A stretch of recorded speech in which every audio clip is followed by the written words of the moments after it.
Hi friends, இன்றைக்கி நம்ம சேனலில் ஒரு அருமையான கீரை பொரியல் ரெசிபி தாங்க பார்க்க போகிறோம். முருங்கைக்கீரையும் முட்டையும் சேர்த்து எப்படி பொரியல் பண்ணுறது அப்படின்னு சொல்லிட்டு நம்ம இப்போ வீடியோக்குள்ளே போய் பார்க்க போகிறோம்.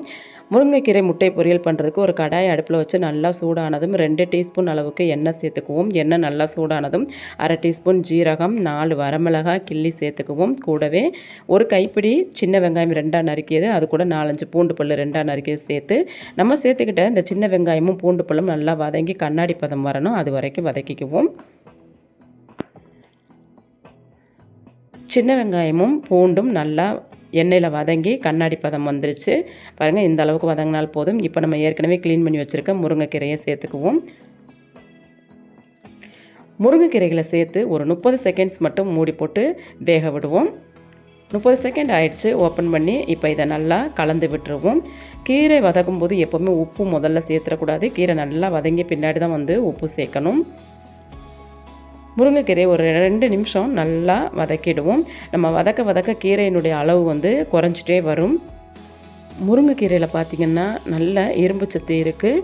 இரும்புச்சத்து கம்மியாக உள்ளவங்க வாரத்தில் 2-3 நாள் இந்த முருங்கைக்கீரை எடுத்துகிட்டு வரும்போது இரும்புச்சத்து நல்லாவே கிடைக்கும். கூடவே நம்ம முட்டை சேர்க்குறோம். முட்டை சேர்க்கும்போது புரதச்சத்தும் அதில் இருக்குது.